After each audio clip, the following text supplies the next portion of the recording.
C'était le 12 septembre 1990. À cette époque, bien avant les messageries instantanées et les appels Zoom, une petite fille cherchait des correspondants. Zoé était à bord d'un bateau reliant l'Angleterre à la Belgique, en vacances avec ses parents. Elle n'avait que 10 ans à l'époque, mais c'était une élève brillante. Elle a pris une feuille de papier et a commencé à assembler des mots. Elle s'est présentée, puis a crié qu'elle aimait le ballet et jouer de la flûte et du piano. Bien sûr, elle n'a pas pu s'empêcher de mentionner ses 2 animaux de compagnie adorés, un petit hamster qu'elle appelait Spock et son poisson Specky. Elle a également mis l'adresse à laquelle on pouvait la joindre au cas où quelqu'un souhaiterait lui écrire. Mais hélas, elle était en pleine mer. À qui pouvait-elle envoyer ce message? Une idée intéressante lui est alors venue à l'esprit. Elle a soigneusement placé sa lettre dans une bouteille en plastique, a fermé hermétiquement le couvercle pour la protéger de l'eau et l'a jetée à la mer. Ne recevant pas de réponse, l'excitation de la petite fille s'est estompée au fil des années. Peut-être que la bouteille était restée coincée quelque part. Peut-être qu'elle avait été avalée par une grosse et effrayante créature marine. Ou peut-être que l'eau avait finalement traversé le bouchon en plastique et détruit son message. Bien des années plus tard, à Noël, une lettre pour Zoé a été reçue chez ses parents, sous son nom de jeune fille. Le timbre indiquait que le message venait d'Europe. Il provenait d'un couple de Néerlandais, Pete et Jacqueline Latter, qui avaient trouvé sa délicate bouteille et qui ont eu la gentillesse de lui répondre. Ils ont précisé qu'ils avaient trouvé la lettre parmi des débris rejetés sur le rivage par la mer. La lettre de Zoé était restée en mer pendant une période stupéfiante de 23 ans et avait parcouru plus de 563 km pour atteindre sa destination finale, près de Rotterdam, aux Pays-Bas. Un sacré voyage pour une petite bouteille en plastique. Une histoire similaire à celle de Zoé est la connexion étrange qui a eu lieu entre 2 garçons. Un petit Allemand nommé Frank Husbeck était sur un bateau en route pour le Danemark lorsqu'il a eu la même idée que Zoé. Il avait 5 ans au moment où il a rédigé son message et l'a jeté à la mer. On était en 1987. Il a reçu sa réponse des années plus tard, à 29 ans. Sa lettre, tout comme celle que Zoé enverrait quelques années plus tard, était dans l'eau depuis 24 ans. Son message a été trouvé par un garçon nommé Daniel Korotkik, alors qu'il se promenait avec ses parents dans l'isthme de Courland, près de la mer Baltique. Daniel a eu la chance que son père connaisse suffisamment l'allemand pour traduire le message. Les amis improbables ont fini par se rencontrer par vidéoconférence en 2011. Toutes les histoires de messages dans une bouteille n'ont pas été élucidées. En 2013, un surfeur croate est tombé sur une bouteille endommagée alors qu'il se trouvait près de la mer Adriatique. Le message qu'elle contenait datait de 1985 et il provenait d'un homme appelé Jonathan. L'expéditeur était impatient que sa lettre parvienne à une femme nommée Marie et il a également exprimé son désir qu'elle réponde. Comme la lettre était censée être envoyée de Nouvelle-Écosse, la bouteille avait dû parcourir la distance ahurissante de 6000 km. Le message est parti de l'océan Atlantique et entré dans la mer Méditerranée et a atteint les côtes de l'Adriatique en Croatie. Mais les identités de Jean et de Marie n'ont jamais été découvertes. Il y a aussi de merveilleuses histoires d'amour qui commencent avec des messages dans une bouteille. Ça a été le cas pour Ake et Paulina Viking. Quand Ake, un marin suédois solitaire, a placé une lettre dans une bouteille et l'a jetée dans la mer Méditerranée, il ne se doutait pas que le morceau de papier finirait par atteindre sa future femme. C'était au début des années 50. La bouteille a été trouvée par un Italien qui a été assez inspiré pour la donner à sa nièce, Paulina. Après 1 an de correspondance épistolaire, Ake et Paulina ont fini par se rencontrer et se marier. Ayant décidé de partager leur histoire avec le monde, ils sont devenus en quelque sorte un couple de célébrités pour l'époque. Ils ont même partagé des séquences vidéo de leur mariage avec le monde entier et leur histoire a été diffusée dans plusieurs journaux. Cet heureux événement a lancé un mouvement entre les jeunes à la recherche de l'amour, augmentant le nombre de messages jetés à la mer à la recherche d'un conte de fées. Cependant, toutes les histoires... Et maintenant, nous nous trouvons il y a environ 5000 ans. Laisse-moi t'emmener dans l'Égypte antique, on est en 2550 avant Jésus-Christ. Devine quoi, la construction des grandes pyramides de Gizeh a commencé. Les gens ont appris à construire des cathédrales et des gratte-ciels, mais ce n'est que récemment que ces énormes bâtiments sont apparus. Même les scientifiques modernes ne savent toujours pas comment ces pyramides ont été construites il y a 5000 ans. Il n'est donc pas étonnant qu'elles fassent partie des 7 merveilles du monde antique. D'ailleurs, elles sont aussi les plus anciennes d'entre elles et la seule merveille du monde antique qui existe encore au XXIe siècle. Il a fallu beaucoup de coopération pour construire une chose aussi massive, même pour les mesures d'aujourd'hui. Mais les pyramides de Gizeh n'étaient pas les premières de l'histoire. La première, appelée la pyramide à degrés, a été construite environ 80 ans avant la première pyramide de Gizeh, en 2630 avant Jésus-Christ, pour le roi Djoser.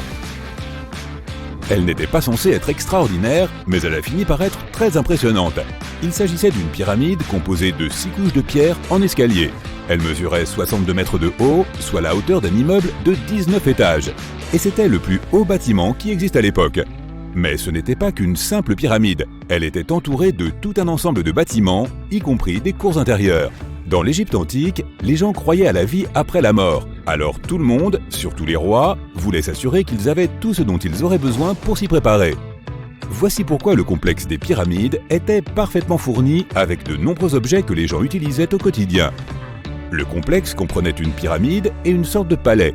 Ces bâtiments contenaient de nombreuses choses que le roi aimait et dont il pourrait avoir besoin un jour, comme des meubles, de la nourriture et des récipients en or. Après Djoser, la construction de pyramides est devenue une pratique courante, mais de nombreuses pyramides n'étaient pas terminées. Il fallait généralement une vingtaine d'années pour en construire une, mais de nombreux souverains régnaient bien moins longtemps que cela.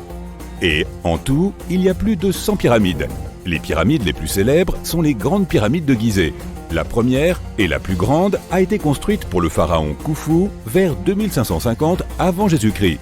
À l'époque, elle mesurait 147 mètres de haut, ce qui est aussi haut qu'un immeuble de 40 étages. La deuxième pyramide a été construite pour le fils de Khufu, le pharaon Khafré, vers 2520 avant Jésus-Christ. Elle est un peu plus basse et mesurait à l'origine 143 mètres de haut, soit un immeuble de 39 étages. C'est la pyramide où se trouve la célèbre statue du Sphinx. Les sphinx ont un corps de lion et une tête d'homme. On les construisait pour garder des zones importantes.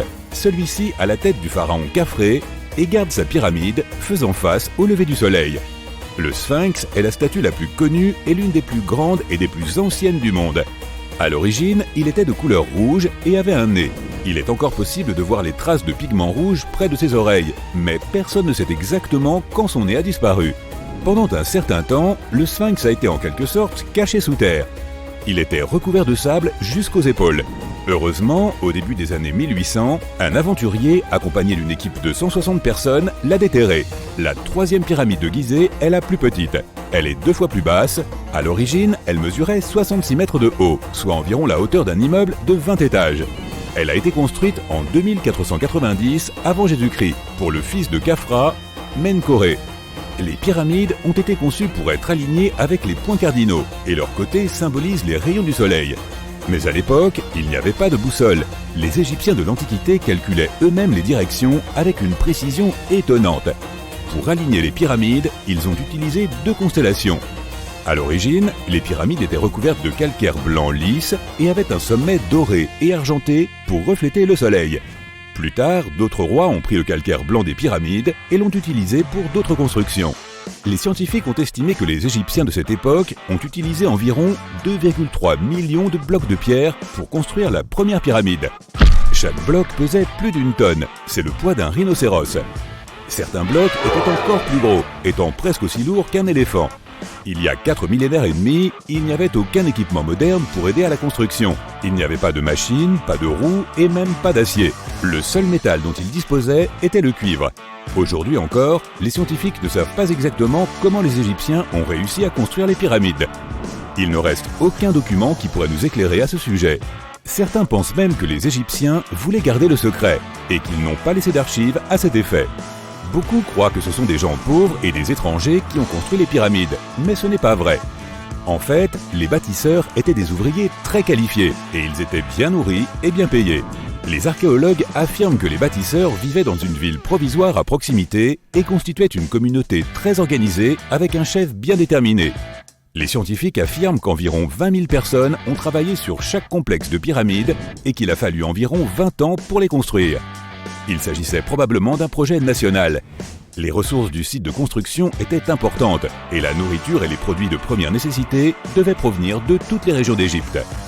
Même avec tout ce soutien, on ne sait toujours pas comment les gens ont réussi à tailler, transporter et monter ces énormes pierres.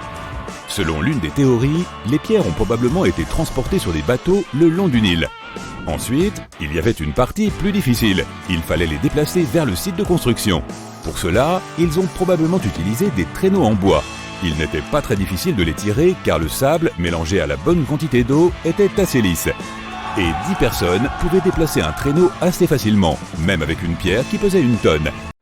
À 32 km au sud d'Olympia, dans l'État de Washington, se trouvent d'étranges monticules herbeux de 2,50 m de haut et 9 mètres de large. Ils couvrent une superficie de près de 2,5 km². Ces petites collines sont connues sous le nom de monticules de Mima, et personne ne sait ce qui les a créées. Ils hantent les rêves des géologues depuis près de 200 ans. Les scientifiques débattent sur la cause exacte de l'apparition de ces monticules. Parmi les suspects principaux, on compte les tremblements de terre, les glaciers, les cheminées de gaz, le gonflement de l'argile et même les termites. En 1942, les géologues ont supposé que des rats à poche auraient pu créer ces monticules. En 1987, la théorie a été testée. De petits morceaux de métal ont été poussés dans les monticules et surveillés à l'aide de détecteurs de métaux. Lorsque les rongeurs ont creusé leur terrier, les morceaux de métal ont été poussés vers le haut. Un programme informatique a analysé ces résultats et il s'est avéré que de nombreuses générations de rats auraient effectivement pu former les monticules. Il leur aurait fallu des centaines d'années, mais la raison pour laquelle ils auraient poussé la Terre vers le haut, alors qu'il faut beaucoup moins d'énergie pour la déplacer derrière eux, n'est pas claire. Jusqu'à présent, l'implication des rongeurs n'est encore qu'une théorie. Les scientifiques avaient l'habitude de considérer la forêt amazonienne comme un grand écosystème rempli d'arbres depuis des millions d'années. Pourtant, lorsque les anneaux de l'Amazonie de 5 mètres de large ont été découverts, cela a bouleversé toutes les théories. Ces anneaux ont prouvé que la région était très différente avant que les forêts ne commencent à y pousser. Elle ressemblait à une savane moderne. Les scientifiques ont prélevé des échantillons de sol près des lacs, et les résultats ont montré que ce sol ne provenait pas d'une forêt tropicale, mais de terres arides. Cela pourrait signifier que les personnes qui vivaient ici avaient, selon toute vraisemblance, un environnement complètement différent de ce que les scientifiques pensaient encore. Les géologues étudient toujours les anneaux et essaient de comprendre à quoi ils ont servi. Connue sous le nom d'œil du Sahara, la structure de Risha est un objet en forme d'anneau de 48 km de large situé au milieu du désert. On a d'abord pensé que Risha était un site d'impact de météorites, mais désormais, les scientifiques pensent qu'il a été créé par l'érosion d'une colline ou d'une montagne. Elle s'est érodée avec le temps, mais a laissé derrière elle des couches d'anneaux rocheux qui étaient autrefois une montagne. L'œil est si proéminent que les astronautes peuvent le voir depuis la Station spatiale internationale. L'Antarctique est l'endroit le plus froid, le plus sec et le plus venteux de la Terre. Mais la chose la plus étrange à son sujet pourrait se trouver profondément enfouie sous la glace. Jusqu'à il y a environ 60 ans, l'Antarctique était considérée comme une terre plate. Tout a changé en 1958 lorsque la chaîne de montagnes Gomburtsev a été découverte. Elle se cachait sous 3 km de glace et ses pics mesuraient plus de 3000 mètres de haut et toute la chaîne s'étendait sur 1200 km.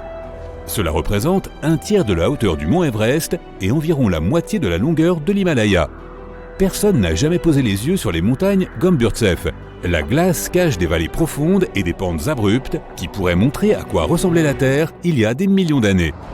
En Antarctique orientale, le lac Vostok a été découvert en 2012 lors d'un forage. Les scientifiques ont trouvé un lac d'eau douce intact et non gelé sous plus de 3 km de glace.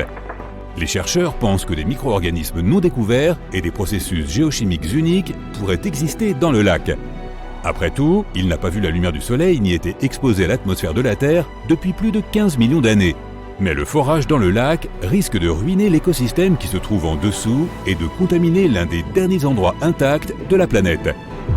Il y a une anomalie de 106 mètres dans l'océan Indien, connue sous le nom de dépression géoïde de l'océan Indien, IOGL en anglais. Elle produit la plus grande force gravitationnelle naturelle déformante au monde. Les dépôts de minéraux lourds, les nombreuses failles en eau profonde et les réservoirs de magma perturbent le champ magnétique dans cette zone. La gravité de la Terre change dans différents endroits de la planète. Cela permet aux chercheurs de chercher des modèles et de comprendre ce qui se passe sous la surface. Des champs de gravité plus élevés signifient généralement des matériaux plus denses en dessous et vice-versa. Certains scientifiques pensent que l'anomalie pourrait être une bosse dans le manteau de la planète qui remonte jusqu'à sa croûte. La grotte des cristaux se trouve dans l'état mexicain de Chihuahua. Ces cavernes sont remplies d'étonnants cristaux de gypse qui sillonnent toute la zone souterraine. Les grottes ont été découvertes en 2000 lorsque des ouvriers drainaient l'eau d'une mine de zinc. C'est alors qu'ils sont tombés sur ces structures étincelantes. Les cristaux étaient si purs et si grands, environ 10 mètres de long, et avaient des bords si tranchants que les géologues ne pouvaient pas les dater en utilisant les méthodes conventionnelles. Heureusement, les chercheurs ont découvert des échantillons de bactéries vieilles de 50 000 ans dans l'une de ces structures complexes. Il était extrêmement difficile de travailler dans les grottes, les températures y atteignaient 58 degrés Celsius et l'humidité était extrêmement élevée. Les scientifiques avaient besoin d'un équipement de refroidissement spécial pour descendre dans la grotte, même s'ils ne faisaient que de courts voyages. Malheureusement, l'entreprise propriétaire de la mine a choisi d'inonder à nouveau le réseau de grottes, empêchant toute étude supplémentaire. À environ 720 km de Bangkok, dans le nord-est de la Thaïlande, se trouve une formation rocheuse vieille de 75 millions d'années. Ces rochers ressemblent à 3 baleines qui nagent ensemble. Ce magnifique motif créé par la nature a été baptisé « Rocher des 3 baleines ». Il y a des millions d'années, cette région n'était qu'un désert, mais la Terre a changé. Petit à petit, le grès a été écarté par les mouvements des plaques tectoniques et l'érosion. C'est ainsi que ces formations spectaculaires ont été créées. Si tu décides d'explorer le système de sentiers autour du rocher des 3 baleines, tu y trouveras des chutes d'eau et une faune et une flore abondantes. Les locaux surnomment le cratère de Patomsky, situé en Sibérie, le nid de l'aigle de feu. C'est un gigantesque monticule calcaire de 150 mètres de large et 40 mètres de haut. Rien ne pousse à proximité ou sur son sommet, et les animaux font de leur mieux pour éviter cet endroit. Découvert pour la première fois par des géologues en 1949, on pense que le cratère a environ 500 ans. La théorie la plus probable de son origine est une explosion de vapeur. Elle aurait pu se produire pendant une période d'expansion rapide du gaz dans la région. Les scientifiques pensent que le nid de l'aigle de feu pourrait être un volcan à gaz très rare. De gigantesques stocks de gaz pourraient avoir été piégés dans les profondeurs de la Terre. Cela aurait pu se produire à cause du calcaire qui se forme autour de ces stockages et qui crée une immense pression. Une libération soudaine du gaz stocké aurait pu former ce trou gargantuesque dans la forêt environnante. Le lac Illier en Australie occidentale ne mesure que 610 mètres de long, mais sa couleur déconcerte les géologues depuis longtemps. Contrairement à la plupart des lacs roses du monde, le lac Illier a cette teinte rose toute l'année et elle n'est pas affectée par la lumière du soleil ou par la température. Si tu le regardes depuis le ciel, la couleur vive du lac contraste fortement avec le bleu environnant de la Grande Baie australienne. La véritable raison derrière la couleur unique du lac Illier n'est pas encore totalement comprise. Beaucoup supposent que cela a quelque chose à voir avec les microalgues présentes dans le lac. Ou bien il pourrait s'agir d'une réaction entre le sel et le bicarbonate de sodium présent dans l'eau. Les Chocolate Hills de la province de Bohol, aux Philippines, sont recouvertes d'une végétation verte et luxuriante pendant la majeure partie de l'année. Mais ces plus de 1200 monticules prennent une couleur brun chocolat pendant la saison sèche. C'est ce qui leur a donné leur nom. Étrangement, aucun arbre ou arbuste ne pousse sur elles. Un autre mystère est de savoir comment les monticules ont réussi à se développer de façon si symétrique. Il existe des mythes qui impliquent des géants jetant des rochers les uns sur les autres pendant des jours et des jours lors d'un combat. Les scientifiques pensent que les monticules de 45 mètres de haut ont été créés par l'érosion du calcaire empilé sur de l'argile. Mais à ce jour, le mystère de leur formation n'est toujours pas résolu. La Grande Discordance présente environ 1 milliard d'années de couches rocheuses manquantes. Elle apparaît dans toutes sortes de formations rocheuses dans le monde entier. Les scientifiques ont essayé de trouver les réponses à la question de savoir comment et quand cette énorme quantité de matériaux a pu disparaître. L'une des théories les plus plausibles implique les glaciers. Cela aurait pu se produire pendant la période connue sous le nom de Terre boule de neige. C'est à cette époque que la planète était entièrement recouverte de glace. Puis les glaciers ont arraché des centaines de milliers de tonnes de roches et de terre. Cela a laissé un gigantesque espace pouvant atteindre 1 km d'épaisseur entre les couches rocheuses voisines. Certains géologues pensent que la couche a disparu lorsque le supercontinent Rodinia s'est formé puis brisé. Situés sur les péninsules de Yamal et de Jidan, ces vastes trous de mines ont été découverts en 2014. Ils semblent continuer à changer et à évoluer. Les trous s'élargissent et les gens les trouvent plus souvent. Bien sûr, les théories sur la façon dont ils sont apparus ne manquent pas. Les suggestions vont des impacts de météorites à l'activité d'autres civilisations. Mais l'explication la plus courante est que le méthane a réagi avec les particules d'eau après que le permafrost de la planète a commencé à fondre. Cela a entraîné l'éclatement de bulles de méthane à travers la glace. Les cratères pourraient avoir des milliers d'années, mais personne n'en est sûr.